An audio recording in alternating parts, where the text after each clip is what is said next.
पापियों को पाप से है तारती। ये अमर ग्रंथ ये मुक्ति पंथ ये पंचम वेद निराला, नव ज्योति जगाने वाला, नव ज्योति जगाने वाला, नव ज्योति जगाने वाला। हरि नाम यही हरि ध्यान यही हरि नाम यही, हरि नाम यही, जग के मंगल की आरती, पापियों को पाप से आरती। भागवत भगवान की है आरती, पापियों को पाप से है तारती। राधे जय।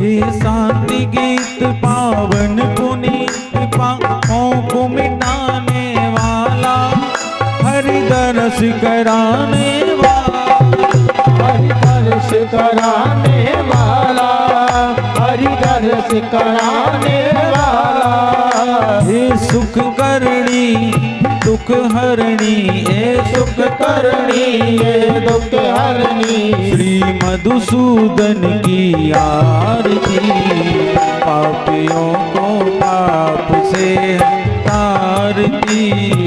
भागवत भगवान की है आरती, पापियों को पाप से है तारती।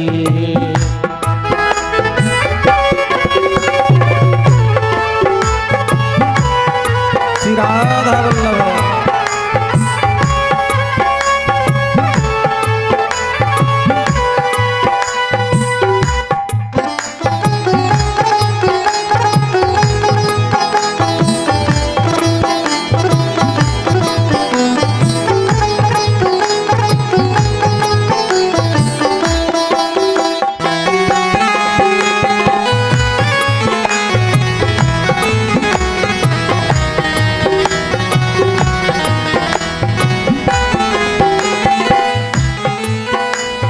मधुर बोल जगपंथ को सधि मार्ग बताने वाला, बिगड़ी को बनाने वाला, बिगड़ी को बनाने वाला, बिगड़ी को बनाने वाला। ये मधुर बोल जगपंथ को सधि मार्ग बताने वाला, बिगड़ी को बनाने वाला, बिगड़ी को बनाने वाला, बिगड़ी को बनाने वाला।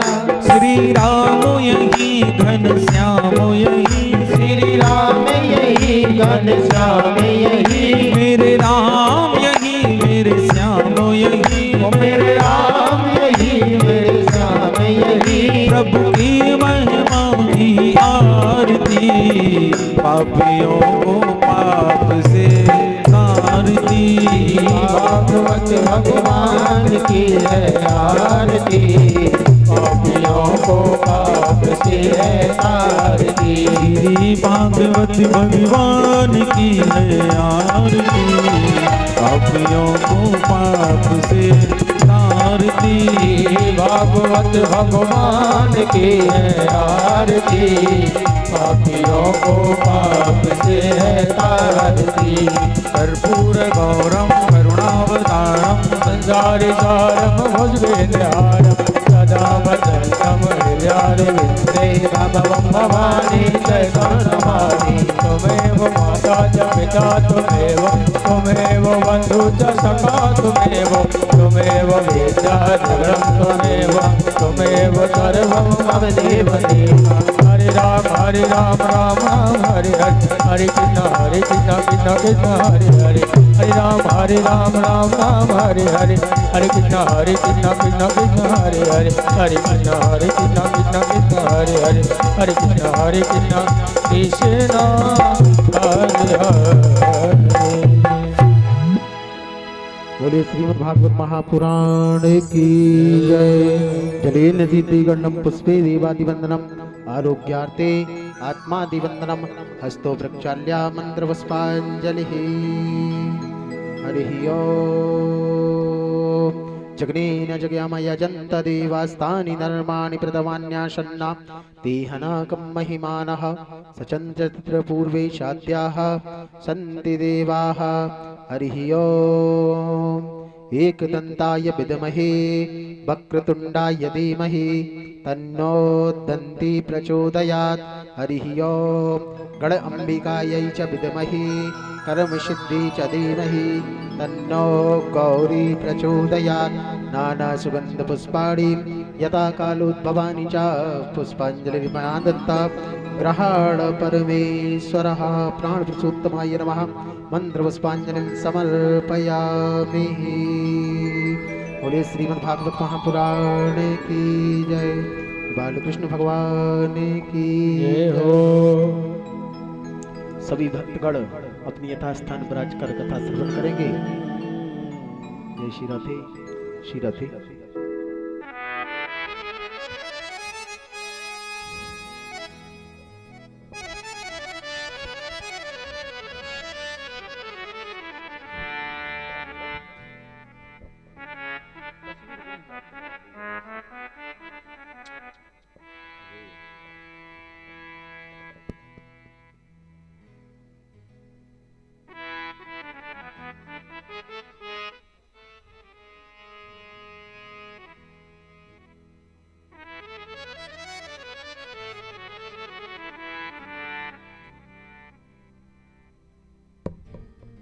श्री राधे राधे राधे श्री राधे श्री राधे श्री राधे।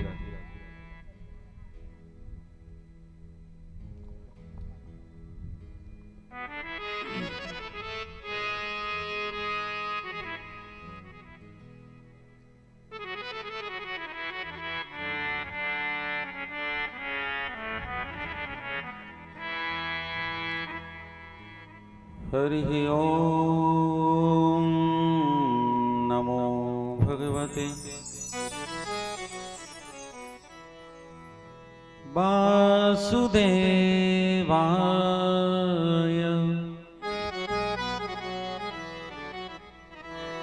ओम नमो भगवते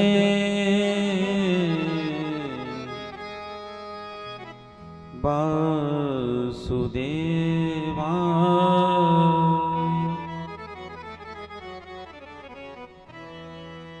श्री गणेशाय नमः। श्री सरस्वत्यै नमः। श्री राधा कृष्ण चरण कमलेभ्यो नमः।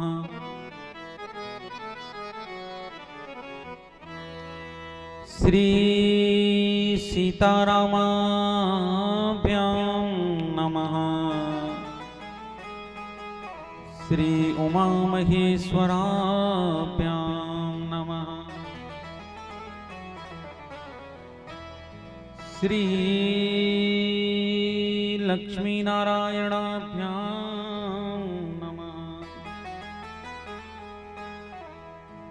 श्री सद्गुरु श्री रावतपुरा सरकाराय नमः।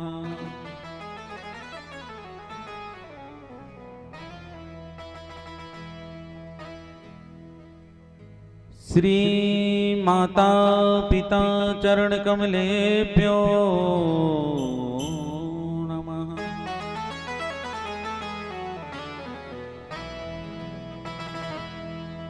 देयं सदा परिभवाग्नमभीष्टदोहम् तीर्थास्पदं शिवविरञ्चनुतं शरण्यं भृत्यार्तिहं प्रणतिपालभवाब्धिपोतं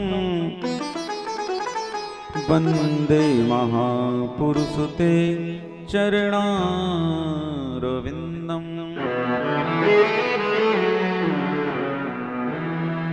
अतुलित फलधामं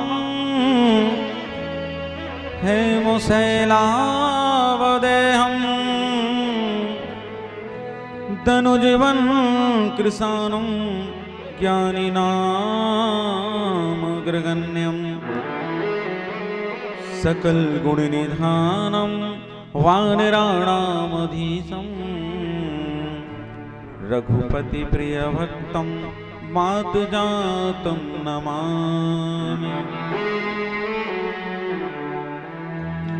वागर्था विवसंप्रक्तौ वागर्था प्रतिपत्तये जगता पितरो वन्दे पार्वती परमेश्वरो।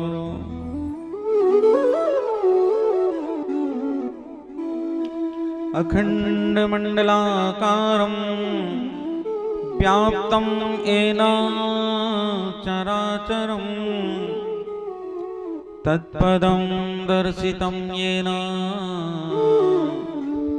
तस्मै श्री गुरुवे नमः। बोले वृंदावन बिहारी लाल की जय। श्री राधा रमण भगवान की, श्रीमद् भागवत महापुराण की, श्री सुखदेव जी महाराज की, श्री वेद व्यास जी महाराज की, श्री सूत जी महाराज की, श्री शिव पार्वती भगवान की, श्री हनुमान जी सरकार की, श्री दुर्गा महारानी की, श्री कारसदेव मावा की, गौ माता की, सत्य सनातन धर्म की, भारत माता की, अपने गुरु भगवान की, अपने माता पिता की जय जय श्री राधे।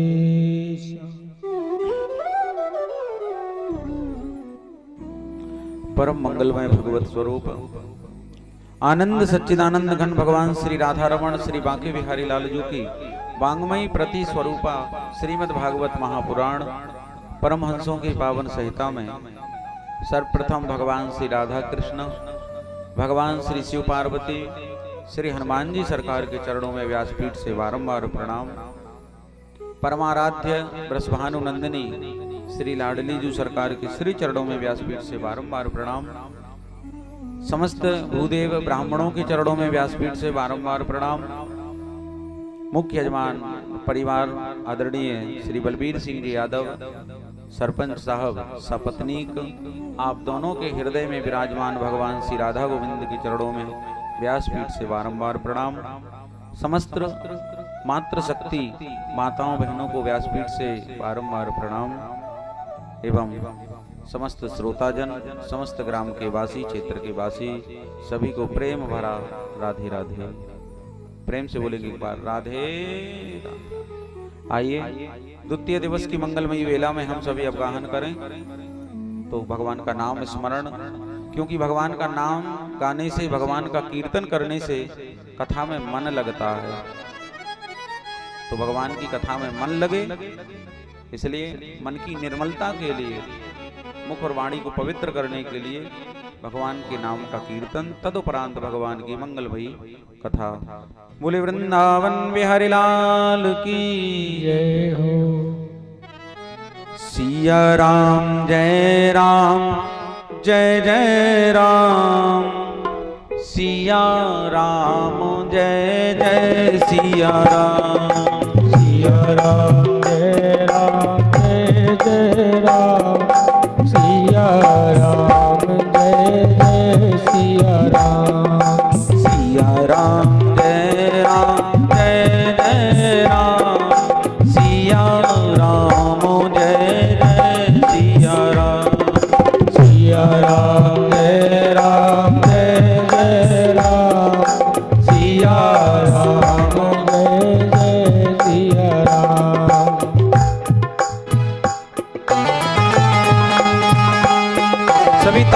सेवा करते हुए भाव से जय हो।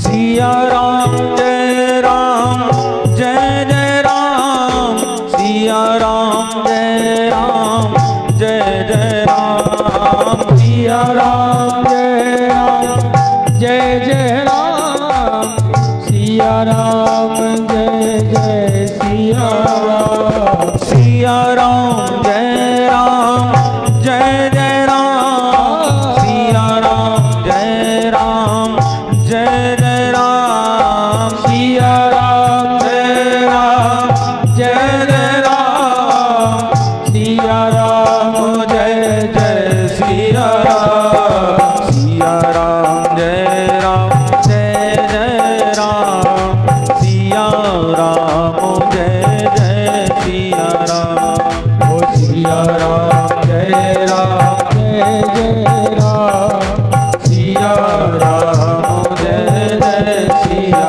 राम, मंगल भवन अमंगल हारी, त्रिबाहु सु दशरथ अजिर बिहारी, मंगल भवन मंगल हारी, त्रिबाहु सु दशरथ अजिर बिहारी, सिया राम जय राम जय जय राम, सिया राम जय राम जय जय राम, सिया राम जय राम जय जय राम, सिया राम जय जय सिया राम।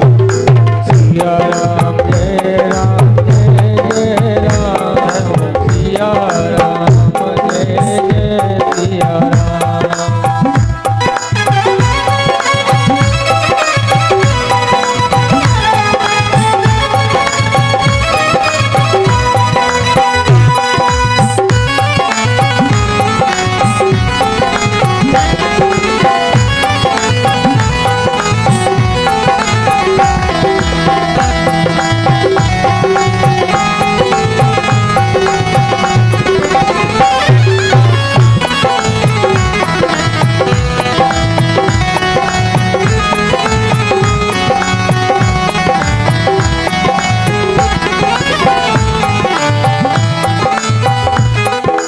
दीन दयालु बिरद संभारी, हरो मात मम संकट भारी, दीन दयाल बिरद संहारी, हरनाथ मम संकट भारी, सिया राम जय राम जय जय राम, सिया राम जय जय सिया राम,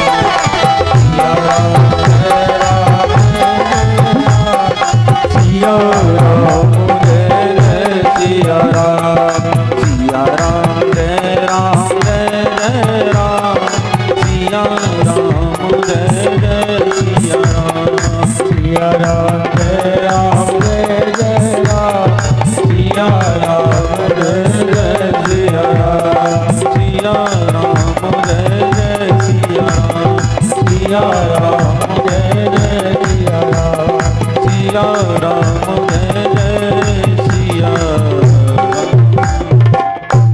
बोले राघवेंद्र सरकार की जय हो।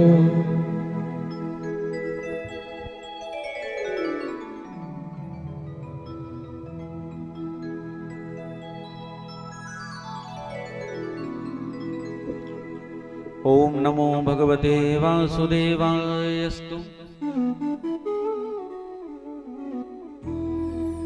कल कथा कहां तक हुई थी?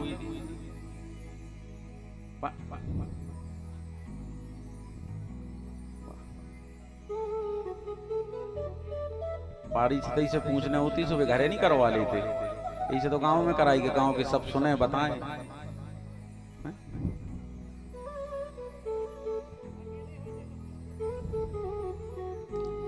कल आप सभी ने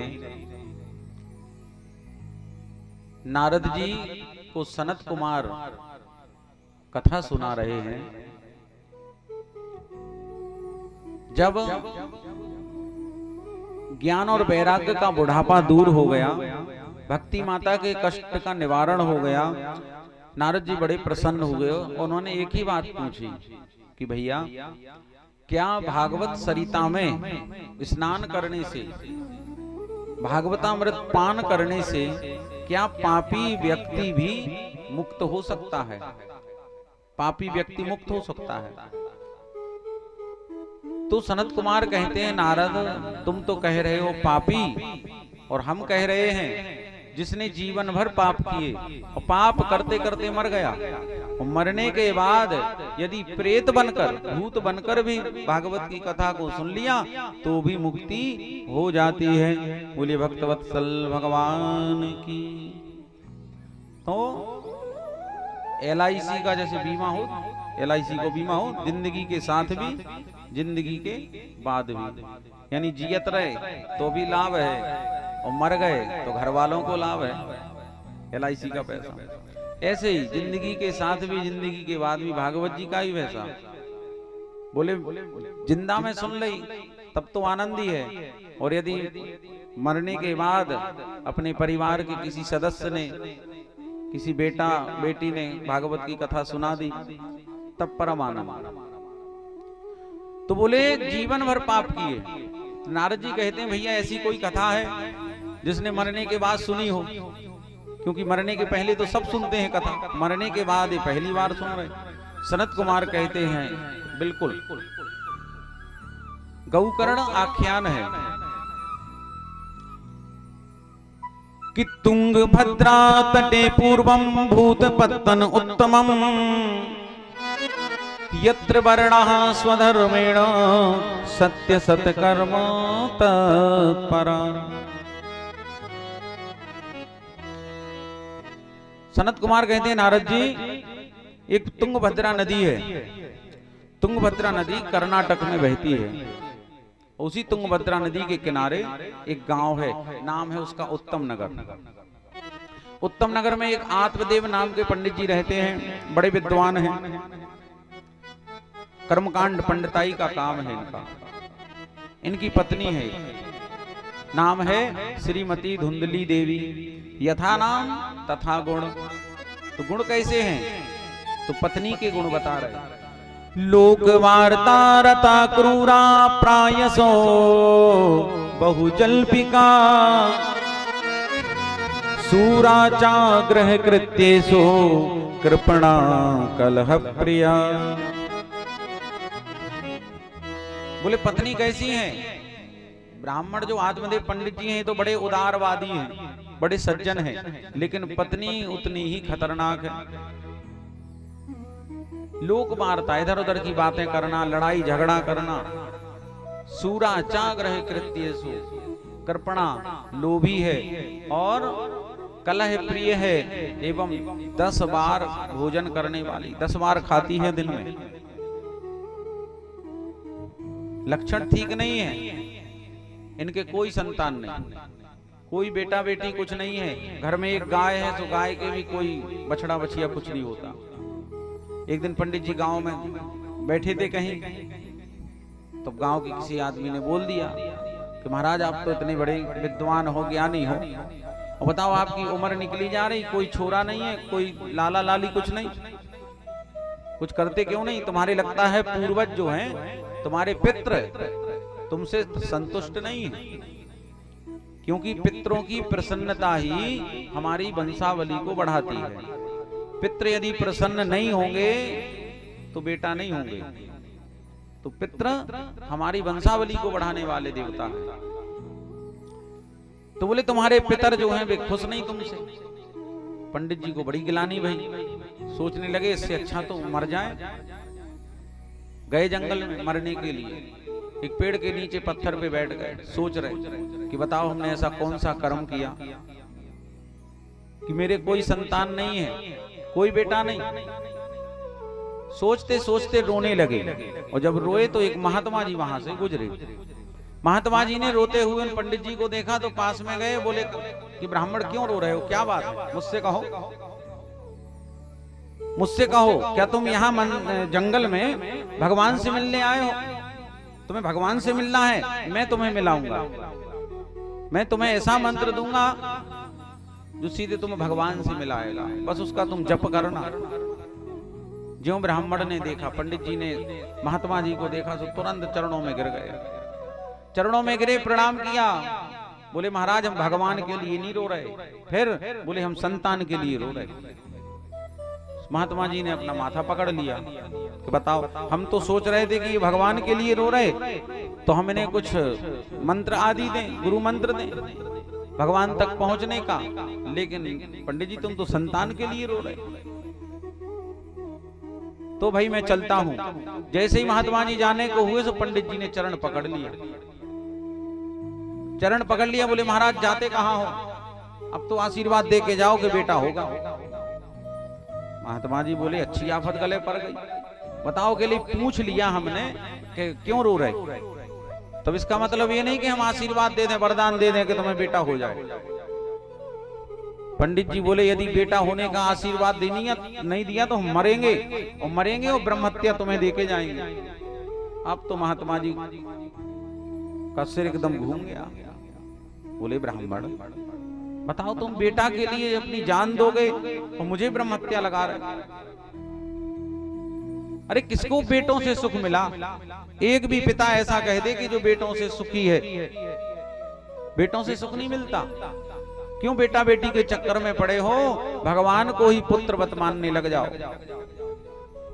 संसार में मत उलझो, ये बेटा बेटी सुख देने वाले नहीं है। भगवान राम दशरथ जी के प्राण निकल गए, काय में? बोले पुत्र वियोग। तो क्या दशरथ जी को सुख मिला? नंद यशोदा क्या इन्हें सुख मिला? देवकी वसुदेव क्या इन्हें सुख मिला अपने बेटा से? तो जिनके बेटा भगवान स्वयं बन करके आए, उन भगवान के माता पिता को सुख नहीं मिला। पंडित जी तुम्हें बेटा से सुख कैसे मिलेगा? तब आत्मदेव कहते हैं दिग्जीवितम प्रजाहीनम दिग्ग्रहम प्रजाविना दिग्धनम चानपत्यस्य दिक्कुलम संतति बिना। बोले धिक्कार है ऐसे कुल को जिस कुल में एक बेटा नहीं है। धिक्कार है। मैं आपके चरणों में मरूंगा। आपको सिर पटकने लगे, जमीन में सिर पटक रहे चरणों के पास में। समझाया, बहुत समझाया, लेकिन मान नहीं रहे। तो महात्मा को दया आ गई। दया आई तो अपने थैला में से जो थैली लिए तो उसमें एक फल लिए रखे थे, वो फल निकाला और वो फल पंडित जी को दे दिया। बोले पंडित जी एक काम करो, भैया मरो मत, ना हमें ब्रह्महत्या लगाओ ना तुम मरो। लो जो फल है और जाओ, जो फल अपनी पत्नी को, घरवाली को खिला देना। भगवान की कृपा हुई तो बेटा अवश्य होगा, लेकिन ध्यान रखना कुछ नियम है।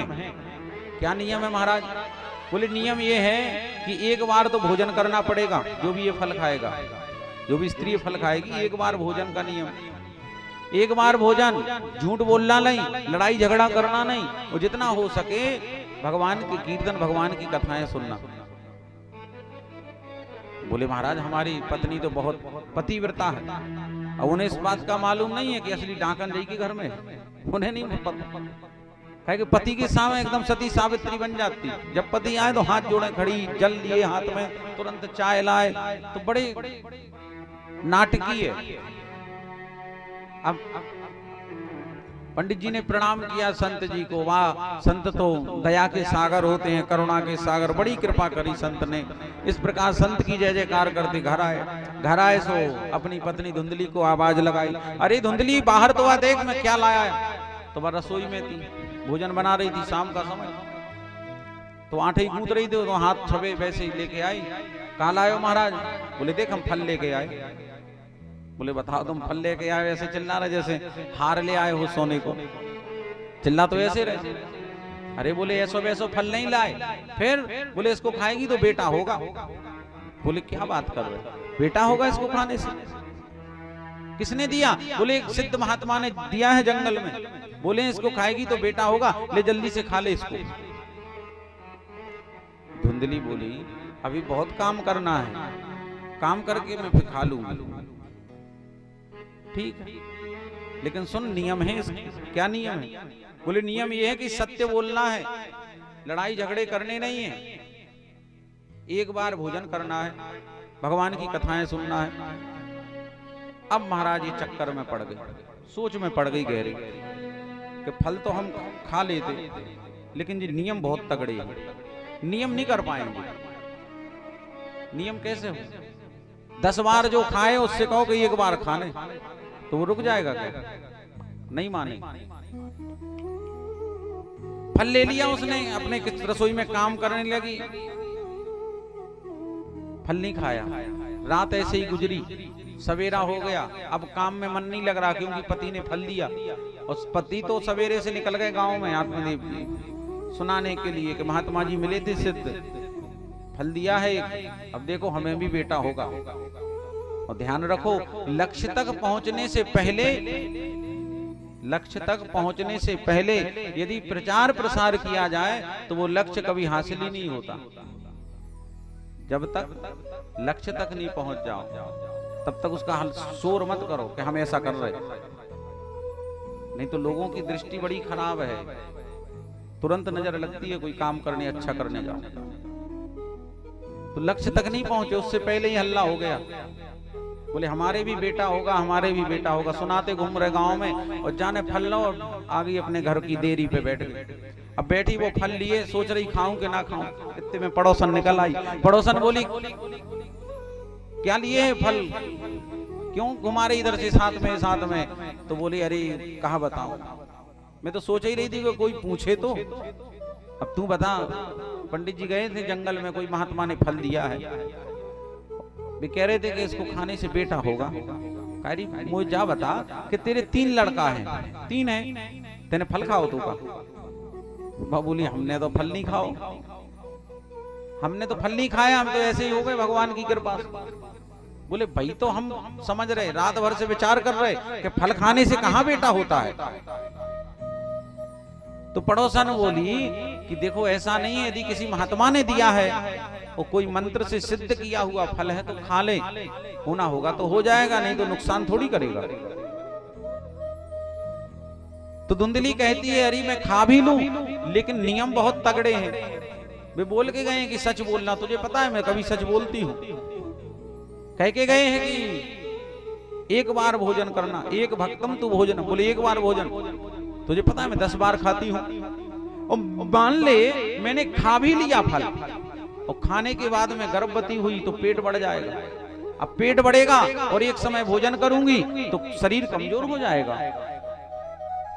और खाना बना रहे किचन में, रसोई में, पता लगे कि आग लग गई, सिलेंडर फट गया, पेट बड़ो है, कमजोर है और नहीं दौड़ पाए, नहीं भाग पाए तो हम तो जल के मर जाएंगे। नहीं कुतर्क। महाराज कोई भी पॉजिटिव काम करो, कोई भी सकारात्मक कार्य यदि अपन करने जा रहे हैं तो उसके पॉजिटिव यानी सकारात्मक विचार रखो मन में, नकारात्मक नहीं कि ऐसा नहीं हो सकता या ऐसा नहीं। क्यों नहीं होगा, अवश्य होगा। आप अच्छा सोचो, अच्छा होगा। तो ये सोच रही कि पेट बढ़ेगा, कमजोर होंगे, आग लगेगी, ये वो कुतर्क किया। पड़ोसन ने माथा पीटा, अंदर घुस गई। कहे कि थोड़ी दूर और बातें करती तो वह लड़न लगती। लड़ाकू तो है ही, लोक वार्ता रता क्रूरा, दुष्ट हृदय है उसका। महाराज कुछ ही समय बीता कि उसकी छोटी बहन आ गई जो पड़ोस के गांव में भी आई थी। भाई लिपट गई दोनों बहनें आपस में, लिपटी। अरे बहन तू खूब मौके पे आ गई, ते अच्छे मौके पे आई, मैं बड़ी चिंता में मरी जा रही। तो छोटी बहन बोली दीदी क्या बात है, बताओ, हमें बताओ, हम तुम्हारी समस्या का निदान करेंगे। तो धुंधली कहती अरे बहन तेरे जीजाजी गए थे जंगल में, किसी बाबा बैरागी ने फल पकड़ा दिया और बोले हैं कि इसको खाएगी तो बेटा होगा। कारी तोरे तो 9 है, 10वां हो गए 12, 9 है 10वां होने वाला है, तेने का फल खाओ। तो छोटी बहन चाहती है कि मेरी बड़ी बहन के कोई बेटा ना हो, छोटी बहन चाहती है कि बड़ी बहन के कोई बेटा ना हो, मेरे 9 है 10वां होने वाला, एक आध बेटा इसके यहाँ इसकी जायदाद पर ठहर जाएगा तो इसकी संपत्ति अपनी हो जाएगी, हमारे यहाँ तो खाने के लाले पड़े हैं। तो चाहती है कि इसके कोई बेटा बेटी नहीं हो। तो छोटी बहन बोली अरे दीदी कहाँ बाबाओं की चक्कर में पड़ी हो, अरे फल खाने से क्या बेटा बेटी होते, मैंने कोई फल नहीं खाया, ये सब कपाष्टक है, ये सब कपोल है। बात जम गई क्योंकि इसके मन की बोल दी। तो बोली यदि फल नहीं खाए तो इस फल का क्या करें। अरे बोले तेरे घर में जो गाय है उसके भी तो कोई बछड़ा बछिया नहीं है, वो भी तो बांझ है, उसको खिला दे, होना होगा तो गाय के हो जाएगा। तो बोली फिर हम क्या करेंगे, तेरे जीजाजी से हम क्या कहेंगे जब वो पूछेंगे कुछ। छोटी बहन बोलती दीदी तुम तो देखो वैसे ही नाटक करने में नंबर 1 हो, नाटक करने में नंबर 1 हो, पति के सामने तो हमें पता है तुम सती सावित्री बनती। तो एक काम करो नाटक करने लग जाओ, जैसे ही 2 महीना गुजरे तो पेट पे कपड़ा बांधना शुरू कर दो, ऐसे कपड़े पहनो कि लगे कि हाँ गर्भवती है। और जब भी पूछे जीजाजी कितने महीने हो गए, कितना हो गया, तो बताते रहना। और जैसे ही मेरे यहाँ होगा बेटा तो मैं अपने पति से वो बेटा भिजवा दूंगी रात में, तुम उन्हें कुछ धन दे देना, वे वैसे लालची हैं, धन दे देना, वो दे के चले जाएंगे, सवेरे तुम हल्ला कर देना कि लल्ला हो गया। पूरी प्लानिंग कर ली और प्लानिंग के तहत ही काम किया गया। धुंधली से जब भी पूछे आत्मदेव जो पति हैं कि देवी क्या हाल है, तो वो बताती रहे, पति को अपने घुमाती रहे। ध्यान रखो जो अपने पति से छल और कपट करती हैं उनकी बहुत दुर्दशा होती है, आखिरी समय उनकी बड़ी दुर्दशा होती है वृद्धावस्था में। जो छल करती तो ये भी छल कर रही, पति से झूठ बोल रही। समय बीता, छोटी बहन के यहाँ बेटा हुआ, रात के अंधेरे में उसका पति लेके आया और रात में ही धुंधली को दिया। धुंधली ने बहुत सा धन उसको दे दिया और जैसे ही सवेरा हुआ तो धुंधली ने हल्ला मचा दिया कि लल्ला हो गया। बोल वृंदावन बिहारी लाल की। आत्मदेव जी के तो आनंद का ठिकाना ही नहीं है, खुशी का। खूब बधाइयां हुई, खूब नाच गाना हुआ। 3 महीने हो गए ऐसे चलते चलते नाच गाते हुए। एक दिन सवेरे सवेरे गौशाला में गए तो देखा कि गाय के पास एक छोटा सा बालक शिशु पड़ा हुआ है और उसके कान गाय के समान हैं। ज्यों आत्मदेव जी ने वो बालक उठाया, बड़े प्रसन्न हो गए। जय हो प्रभु, कहा तो मैं एक बेटे के लिए तरस रहा था, आज गाय ने भी बेटा दे दिया। ये तो गौ कर्ण है। बोलिए गौ कर्ण जी महाराज की जय हो। ये तो गौ कर्ण है, गाय के समान कान है, तो गौ कर्ण नाम रखा। लेके घर आए, धुंधली से कहा अरे सुनती है देख, कहा तो हम एक बेटा के लिए तरस रहे थे, आज भगवान ने 2 दे दिए। बोले देखो मैंने इसका नाम धर दिया गौ कर्ण, इसके कान गाय के समान है। धुंधली ने सुना कि इसका नाम रख दिया गौ कर्ण, तो धुंधली चिल्लाई क्यों, तुमने गाय के बेटे का नाम धर दिया जो अभी हुआ है, और मेरा बेटा 3 महीने का हो गया, तुमने नाम तक नहीं रखा, अभी नामकरण नहीं हुआ मेरे बेटे का, मैं अभी नाम रखवाती हूँ। पति बोले आत्मदेव अरे बाबरी तू काय को इतना क्रोध कर रही, अभी पंडित जी बुलाएंगे, 4-5 ब्राह्मण गणेश पूजन करा के नामकरण करवा देंगे। धुंधली बोली ब्राह्मण कौन होते हैं नामकरण करने वाले, क्या ब्राह्मणों ने गर्भ धारण किया था कि मैंने? 9 महीना मैंने कष्ट सहे, मैंने गर्भ में रखा इसको और मैं ही नामकरण करूंगी। मेरा नाम है धुंधली, मेरे बेटे का नाम होगा धुंधकारी।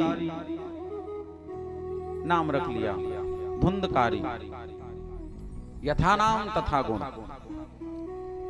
ये बहुत कम मिलता है ऐसे, नाम के अनुरूप बहुत कम लोग मिलेंगे। तो दोनों ने ख्यातियां प्राप्त करी। 2 प्रकार की ख्याति होती है, एक होते हैं विख्यात और एक होते हैं कुख्यात। तो गौ कर्णा पंडितो ज्ञानी धुंधकारी महाखला। गौकर्ण जी तो हो गए विद्वान, विद्वान हैं, बचपन से ही उनका स्वभाव है मंदिरों में जाते, आरतियों पे सम्मिलित होते, जहां रामायण जी हो वहां जाते, सत्संग में जाते, कथाओं में जाते।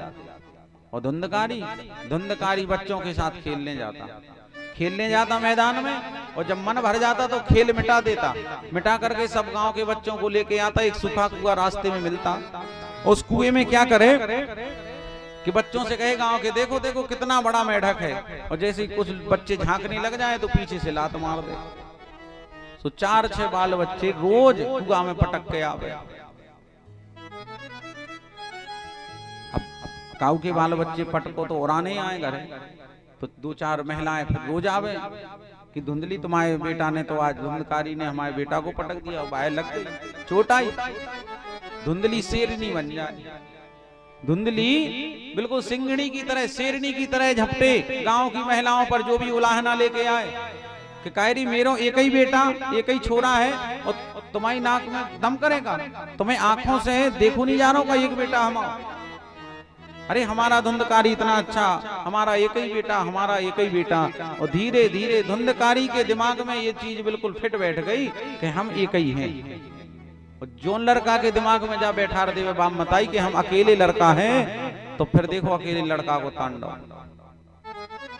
कहते एक पूत, एक परदनी और एक आंख संभाल के रखना पड़ता है इनको। यानी एक काऊ को लड़का होवे, या एक काऊ आदमी के पास परदनी धोती, या एक आंख, इनका बड़ा खतरा रहता है। आंख एक होगी 90% चांस रहते हैं उसके फूटने के, एक आंख को आए, दूसरी भी फूटती है लगभग। ऐसे एक परदनी हो तो वह कांटों में अवश्य फंसेगी, कहीं ना कहीं वो फटेगी जरूर। और एक पूत लड़का एक किसी का हो तो बिगड़ने के चांस 90%। बस उसके दिमाग में ये फिट मत करो कि ये कही है। धुंधकारी के दिमाग में यही चीज आ गई कि मैं तो अकेला हूं। अब महाराज धीरे धीरे इसका और तांडव मचा। जवान हुआ तो ये जुआ खेलने लगा। जुआ में जब हारने लगा तो शराब पीने लगा, फिर मांस खाने लगा। और पंडित जी जो हैं आत्मदेव ब्राह्मण, पंडिताई का कर्म है, कर्म कांड करते हैं। अब लोग आए दिन सुनाने लगे पंडित जी को, कथा बचवाने के लिए बुलाने जाए। पंडित जी जैसे ही घर आए बोले, पंडित जी आप कथा बाँचते हो, पंडिताई करते, और बताओ आपको बेटा रात दिन जुआ, शराब, मांस, इनमें कुकर्म के मार्ग पर है, उसको कुछ बोलते क्यों नहीं, डांटते क्यों नहीं?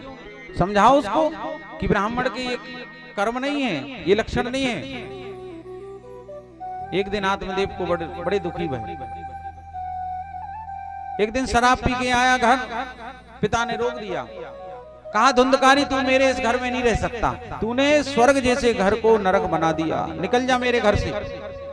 ज्यों कहा निकल जा, तो शराबी आदमी थोड़ी समझता है कि कौन बाप है और कौन मताई। पकड़ा सीधे आके गर्दन पिता की और कहा क्या कह रहा है, निकल जा, समय तेरा पूरा हो गया, तू निकल, मैं क्यों जाऊं। एक दो बातें और आत्मदेव ने कही तो वहीं पटक करके महाराज लाते और घूंसों की बरसात कर दी। इतना मारा कि अधमरा कर दिया बाप को, और अंदर गया और आराम से सो गया पी के। आधी रात हो गई, पड़े पड़े रो रहे हैं, रो रहे आंगन में। क्यों रो रहे? पहले भी रोए थे, महात्मा जी के चरणों में पड़े थे, रो रहे थे, बेटा क्यों नहीं है, बेटा क्यों नहीं, बेटा क्यों नहीं। और अब रो रहे, बेटा क्यों है, बेटा क्यों है। तो रो नहीं है, पहले बेटा नहीं था सो रो रहे, अब बेटा है सो रो रहे। अब महात्मा जी की बातें याद आ रही, बोले उन्होंने तो कहा था कि बेटों से सुख नहीं मिलता, लेकिन मेरी मति मारी गई थी कि जाखो प्रभु दा ऋण दुख दीना, ताकि मति पहले हर लेना। जिस पर दुख आते हैं, संकट आए, उसकी पहले मति खराब करते भगवान। मति बिगड़ गई तो इसलिए तो कहते भगवान से कुछ मांगो अथवा ना मांगो, अच्छी मति मांगो, बुद्धि की बुद्धि अच्छी रहेगी। और बुद्धि तो बिगड़ती है। तो बोले मति खराब हो गई थी कि मैंने बेटा मांगा और आज बेटे ने लात घूंसे बरसा दी। रो रहे, रोते रोते आधी रात हो गई। आधी रात हुई तो गौकर्ण जी किसी सत्संग में गए थे। गौकर्ण जी रात में आए, देखा तो पिता आंगन में पड़े हैं, आत्मदेव जी रो रहे। गए तो पानी दिया, उठाया उनको, आंसू पहुंचे और कहा पिताश्री आप ये सब छोड़ क्यों नहीं देते, क्यों पड़े हो इस माया जाल में, छोड़ो। आत्मदेव कहते हैं बेटा गौकर्ण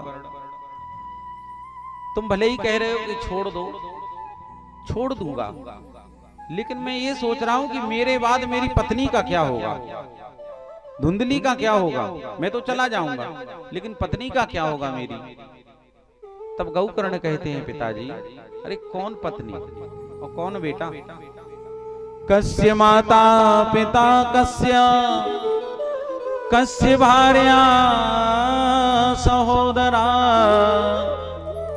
अर्थकालेन संबंधा कस्या क्वा परिवेदना। गौकर्ण कहते हैं पिताजी कौन किसकी तो माँ है यहाँ, और कौन किसका पिता, कौन किसका भाई, कौन किसका बेटा बेटी। अरे सब मतलब के रिश्ते हैं। कब तक? बोले अर्थकालेन संबंधा। अर्थ माने रुपया। जब तक आप सही सलामत हाथ पांव चल रहे हैं और आप कमा कमा करके घर खिला रहे हैं, तब सब आपको प्यार करेंगे। पत्नी प्यार से बोलेगी, बच्चे बोलेंगे, माता पिता बोले, सब बेरोजगार हो जाओ, कुछ नहीं करो, नाकारा घूमते रहो, फिर देख लो तुम्हारी इज्जत घर में क्या रहेगी, बताओ। तो बोले आप जिस परिवार के लिए इतना कुछ कर रहे, वो परिवार आपके बारे में क्या सोचता है। जिस पत्नी की आप कह रहे हैं वही पत्नी कहती है कि तुम क्यों बोलते हो बेटे से, वो बड़ा हो गया है, उसे अच्छे बुरे की समझ है, तो वो आपको ही समझाती है। वो आप कह रहे मेरी पत्नी। पिताजी शरीर के अंग भी हमारे नहीं है, पत्नी और बेटा तो दूर की बात। शरीर पे हमारे मूड पे सिर पे बढ़िया बाल हैं, काले घने, कोई नहीं चाहता कि सफेद हो जाएं, लेकिन सफेद हो जाते। बाल हमारे हैं, और यदि हमारे होते तो क्या सफेद होते, हमारे नहीं है इसलिए तो सफेद हो रहे। कहीं बाइक से मोटरसाइकिल से गिर गए, पता लगा कि हाथ फ्रैक्चर हो गया, टूट गया। अब कोई कहे हाथ हमारा है, बिल्कुल नहीं है। यदि हमारा होता तो क्या टूटता, हमारा नहीं है। कह रहे हैं अनित्यानि शरीराणि विभवो नैव शाश्वता नित्यं सन्निहितो मृत्यु कर्तव्यो धर्म संग्रह। चाणक्य नीति का श्लोक कहता है अनित्यानि शरीराणि विभवो नैव शाश्वता। बोले ये शरीर जो है वो अनित्य है, कभी भी किसी भी क्षण ये मिट सकता है शरीर। क्या करना है? बोले कर्तव्यो धर्म संग्रह। इसलिए जितना हो सके उतना ऐसे कर्तव्य करें जिससे धर्म का संग्रह हो। क्योंकि पिताजी देहेस्ति मांस रुधिरे अभिमतिं त्यजत्वम् जाया सुतादिषु सदा ममतां विमंचा। गौकर्ण कहते हैं पिताश्री ये देह, ये शरीर जो है अस्थि मांस रुधिर इनसे बना हुआ है, इस शरीर किसी काम का नहीं है। इसलिए ये छोड़ो कि मेरी पत्नी और मेरे बेटा बेटी। बोले कोई किसी का नहीं है, फिर किसका है? तो एक भाव है, एक गीत है, सुना होगा आप लोगों ने। श्री राम किशोर यादव जी मुखिया ललितपुर, सर्च करना यूट्यूब पर, बहुत अच्छा गाते हैं, धार्मिक लोकगीत गाते हैं, बड़ा सुंदर गीत है उनका। कि जी के हाथ में रुपया पैसा, ऊके मित्र हजार, अरे जी के हाथ में रुपया पैसा, ऊके मित्र हजार, और होए गरीबी बदल जात है, ना तेरे रिश्तेदार। जगत में सब स्वार्थ के, जगत में सब स्वार्थ के यार, ये जगत में सब स्वार्थ के यार, सब स्वार्थ के यार, ओ सब स्वार्थ के यार, जगत में सब स्वार्थ के यार, जगत में सब स्वार्थ के यार।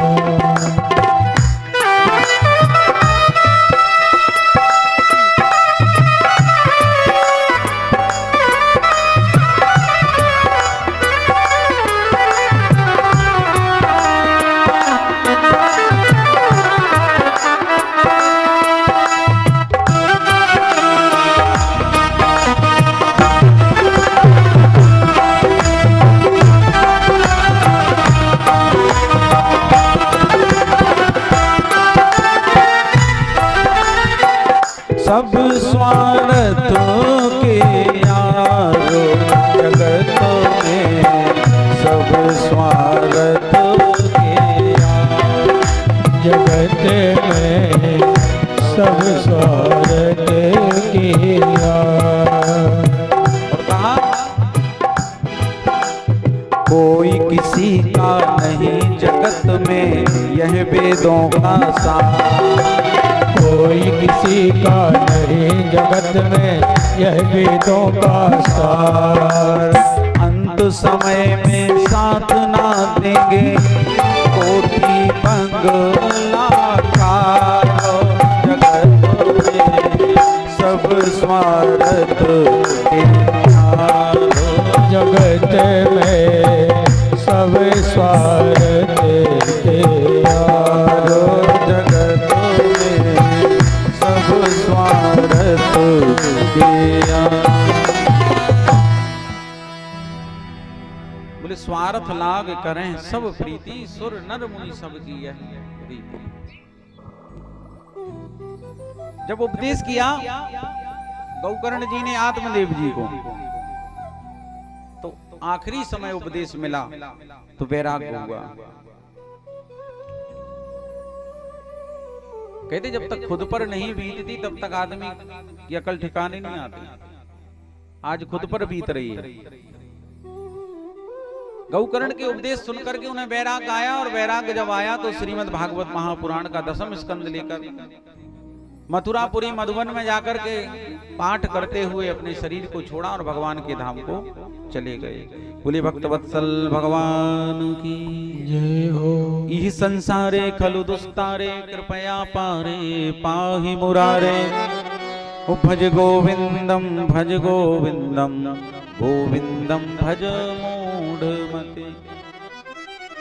पता चला कि पिताजी चले गए। बाप के जाने के बाद सबसे ज्यादा खुश यदि होता है तो बेटा, लड़का सबसे ज्यादा खुशी मिलत, बाप चलो भर जाएगा ही। फिर देखो तो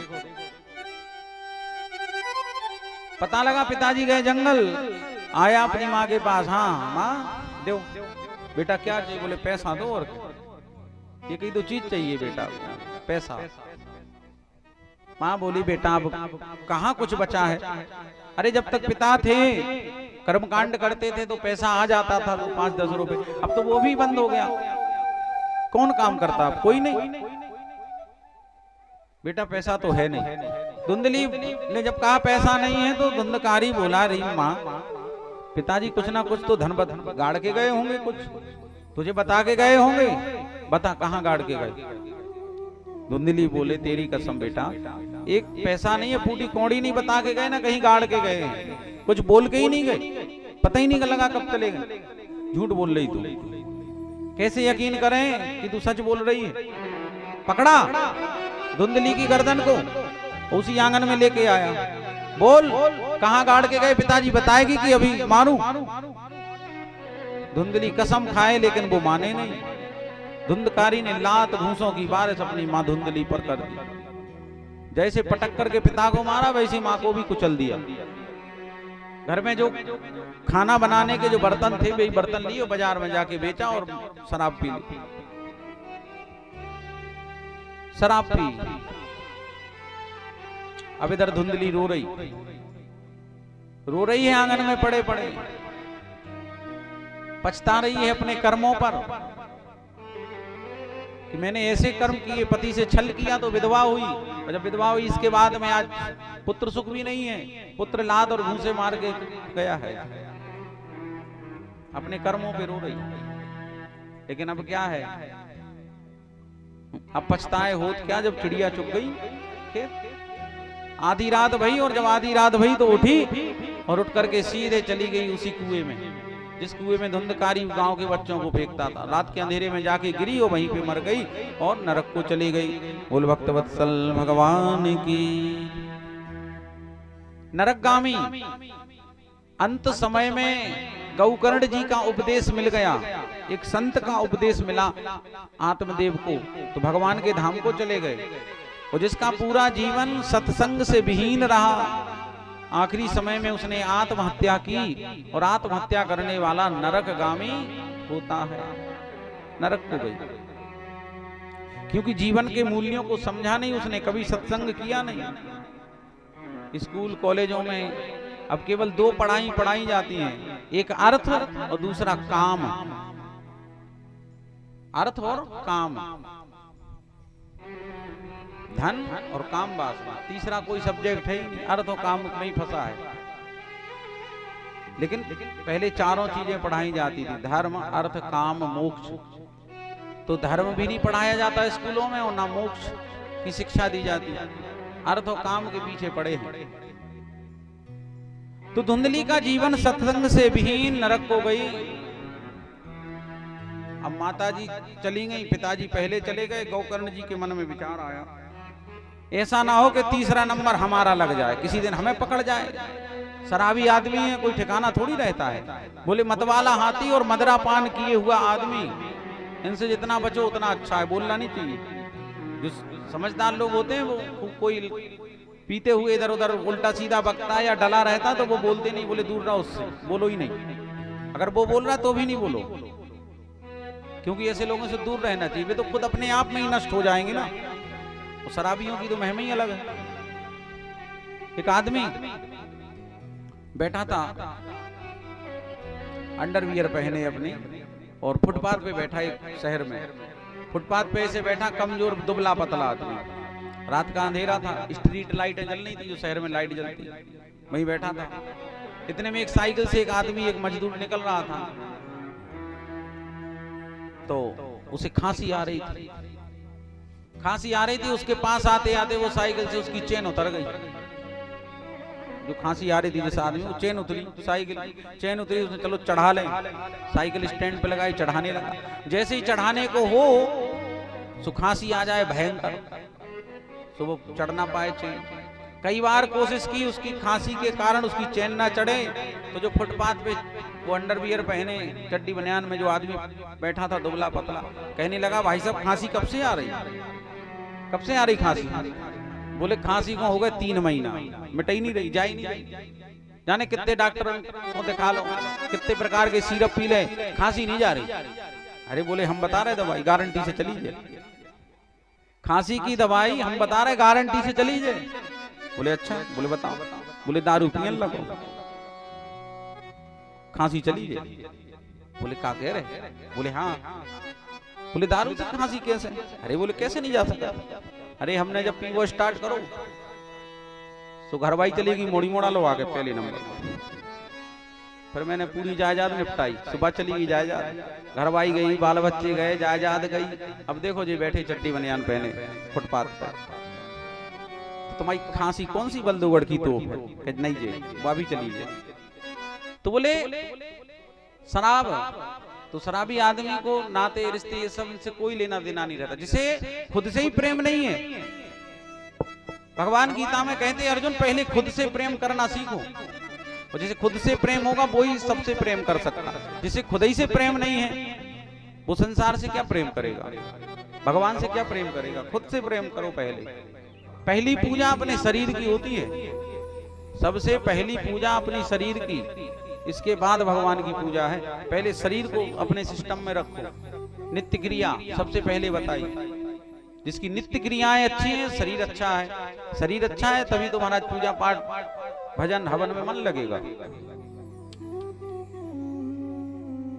सनत कुमार कहते हैं नारद जी से कि नारद, गौकर्ण जी उनने विचार किया कि ऐसा ना हो कि तीसरा नंबर हमारा लग जाए। सो आए धुंधकारी के पास एक दिन सवेरे सवेरे, जब वो नशे में नहीं था, हाथ जोड़े बोले भैया यदि आज्ञा हो तो हम तीर्थ यात्रा पे जाना चाहते हैं। धुंधकारी बोला चला जा, यहाँ है भी तेरे पास कोई काम तो है नहीं, चला जा। निकाल लिया। गौकर्ण बड़े प्रसन्न हो गए, चलो अच्छा रहा, जान बची। तीर्थ यात्रा पर भ्रमण करने लगे। इधर धुंधकारी ने देखा कि अब तो कोई नहीं, न पिता है, न माता है, न भाई, अब अकेले रहा। 5 वेश्याएं लेके आया, अपने घर में रख ली। लूटपाट करने लगा, डकैतियां डालने लगा, और डकैती डाल डाल करके वेश्याओं को प्रसन्न रखने लगा। एक दिन बहुत बड़े राजा के यहाँ चोरी की, बहुत सारा धन इकट्ठा करके वो आया, वेश्याओं के सामने पटक दिया। बोले देवियों ये धन अब कुछ समय तक चोरी नहीं करूंगा, आराम से रहूंगा, तुम भी आराम से रहो, खाओ पियो। वेश्याओं ने पूछा धुंधकारी तूने कहाँ चोरी की? बोले एक बहुत बड़े राजा के यहाँ चोरी की। अंदर गया, मदरा पान करके और खटिया पे पलंग पे लेट गया। इधर वेश्याओं ने विचार किया कि बताओ कोनो बड़े राजा के यहाँ चोरी की, आज नहीं तो कल पकड़ा जाएगा, जे पकड़े जाएंगे तो हम भी पकड़े जाएंगे। एक काम करो, ना रहेगा बांस ना बजेगी बांसुरी, जई को निपटा दो, जो धन है वो लेके चलो, जो धन है वो लेके चलो। वेश्याओं का तो काम ही है। 3 लोग स्वार्थी बताए गोपियों ने। 3 कौन?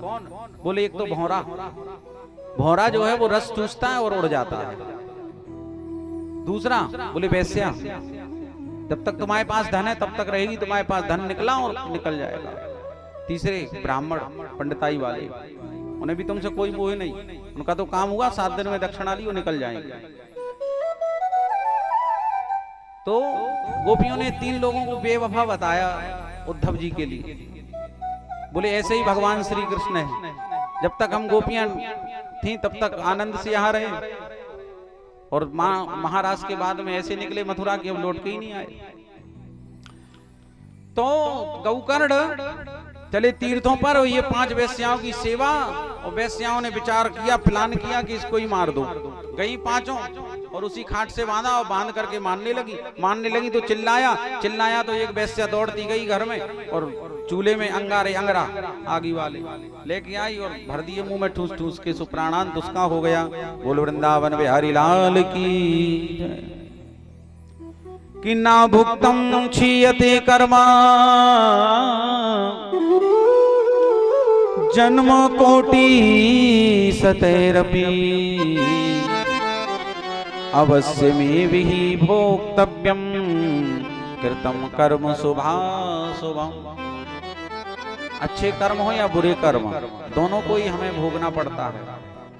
धुंधकारी के बुरे कर्म रहे, मर करके ये प्रेत बन गया, भूत बना, ब्रह्म राक्षस बना, बड़ा भयंकर, क्योंकि ब्राह्मण था, और ब्राह्मण होने के अलावा इसने कुकर्म किए, जो नहीं करने कर्म वो किए, तो मर करके ब्रह्म राक्षस बन गया, बड़ा भारी प्रेत बना। अब इधर गौकर्ण जी को पता चला कि मेरे भाई को वेश्याओं ने मार डाला, तो गौकर्ण जी ने गया जी में पिंडदान किए, तर्पण किया, श्राद्ध किया गया जी में। गया जी में पिंडदान आदि करे, इसके बाद अपने घर आए, गांव आए, उत्तम नगर। और जब गांव आए तो रात का समय था, सोचने लगे चलो घर, अपने घर में ही विश्राम करें, गांव के लोगों को क्यों परेशान किया जाए। तो अपने घर में रात्रि में विश्राम करने लगे, और जैसे ही आराम करने लगे तो धुंधकारी का जो भूत था वो पूरे गांव को परेशान किए था, पूरा गांव उससे परेशान। अब भूतन को काम ही है परेशान, खुद परेशान है और औरों को भी परेशान करना। तो अब धुंधकारी का प्रेत पूरे गांव को परेशान करें। और अब बात आई गौकर्ण जी पर। जैसे ही गौकर्ण जी थोड़ा सोए, आवाजें निकाले, तरह तरह डराए धमकाए। गौकर्ण समझ गए इस घर में अवश्य कोई प्रेत है। कमंडल से जल लिया, अभिमंत्रित करके जैसे जहां से आवाज आ रही थी वहीं पर छोड़ दिया।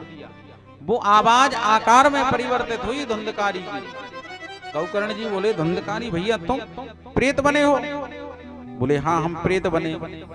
तो बोले भैया हमने तुम्हारे लिए तो गया जी में पिंडदान किया, तुम्हारी मुक्ति नहीं भई। धुंधकारी बोलो का ऐसो वैसो भूत है हमका, नंबर 1 के हैं, 1 नंबर की है, क्वालिटी है हमारी। 1 नहीं, गया जी में तुम 100 पिंडदान भी कर दो। धुंधकारी कह रहा कि गया श्राद्ध सतेना पी मुक्तिर्मे ना भविष्यति उपायं परमं किंचित् विचारय च सांप्रतम। बोले 1 नहीं, सतेनापि 100 पिंडदान करो तब भी मुक्ति नहीं होगी। गौकर्ण बोले अच्छा, लेकिन भाई अभी तुम जाओ यहां से, रात बहुत हो गई, हमें सोने दो, सवेरे हम तुम्हारी मुक्ति का उपाय करेंगे। धुंधकारी का जो भूत है प्रेत वो चला गया। अब वो चला गया, रात जैसे तैसे निकली, सवेरा हुआ, मंदिर पर पूरे गांव को इकट्ठा किया, सभी बुजुर्गों को इकट्ठा किया, सबसे हाथ जोड़ के पूछा कि भैया कोई उपाय बताओ जिससे धुंधकारी की मुक्ति हो जाए। गांव के बोले कि गौकर्ण भैया पूरा गांव परेशान है, पूरा गांव त्रस्त है धुंधकारी के प्रेत से। जब तक जिंदा था तब तक परेशानी, और मरने के बाद तो और ज्यादा बढ़ गई। जिंदा में तो ये था कि ज्यादा मदरा पी के आए, गाली गलौज करे तो कमरे में बंद कर दो। अब भूत को कहां से बंद करोगे कमरे में? तो परेशान है गांव, कोई उपाय नहीं। गौकर्ण जी ने सूर्य नारायण भगवान का ध्यान किया। आकृष्णेन रजसा वर्तमानो निवेशयन् मृतं मर्दयन् जाहिरण्येन सविता रथेन देवो जाति भुवनानि पश्यन्। सूर्य नारायण भगवान ने प्रकट होकर के गौकर्ण जी से कहा कि गौकर्ण यदि तुम चाहते हो कि धुंधकारी की मुक्ति हो जाए तो एक काम करो, श्रीमद् भागवत महापुराण को करो। श्रीमद् भागवतान मुक्ति सप्ताहम वाचनम कुरु, 7 दिन भागवत की कथा सुनाओ, मुक्ति हो जाएगी। गौकर्ण जी ने गांव वालों के सहयोग से, सहारे से मंदिर पर ही श्रीमद् भागवत महापुराण की कथा की तैयारी करी। मंदिर पर भागवत की कथा हुई प्रारंभ। गौकर्ण जी ने आवाहन किया धुंधकारी का, भैया धुंधकारी तुम जहां भी हो आसन पे बैठ जाओ, आकर के हम तुम्हारी मुक्ति के लिए भागवत की कथा कर रहे हैं। अब गौकर्ण ने जब ये कहा तो धुंधकारी का भूत प्रेत सोचने लगा चलो बैठ जाते हैं। और जैसे ही आसन पे बैठे, कुछ देर बैठ पाए, हवा चले सो उड़ जाए। कहते नहीं भैंका भूत और हवा को झोंका, तुम्हारा जो हवा से उड़ जाए। हर बार उड़े, सोचने लगा वैसे तो कथा सुन नहीं पाएंगे। बगल में ही बांस का बगीचा था, खूब बांस का झाड़ था, तो एकदम पोलो बांस 7 गांठ का, उसमें जाके पहली गांठ में बैठ गया अंदर। जैसी पहले दिन की भागवत जी हुई, वो पहली गांठ फट गई, पहली ग्रंथि। द्वितीय दिवस की कथा में द्वितीय ग्रंथि फटी, और 7 दिन की कथा में बांस की 7 गांठें फट गईं, और उसमें से दिव्य रूप धारण करके 4 भुजाओं वाला एक देवता बन करके भागवत जी के सामने प्रकट हो गया। बोलिए भागवत महापुराण की। प्रकट हुआ, गौकर्ण ने हाथ जोड़ लिए। गौकर्ण जी ने हाथ जोड़े, बोले हे देव आप कौन हैं? आप कहां से आए? कौन है? देवता हैं? कौन है? धुंधकारी ने हाथ जोड़े, बोले भैया गौकर्ण हमें देवता मत बनाओ, हम वही धुंधकारी हैं। धुंधकारी तुम तो देव रूप में आ गए, प्रेत बने थे तुम तो देव रूप हो गया। तब धुंधकारी कहता है भैया गौकर्ण ये सब भागवत की कृपा है, ये भागवत जी की महिमा है।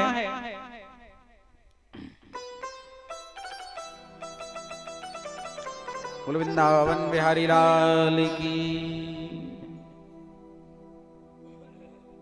अब देखो धीरे धीरे अकेले हमैया बचने।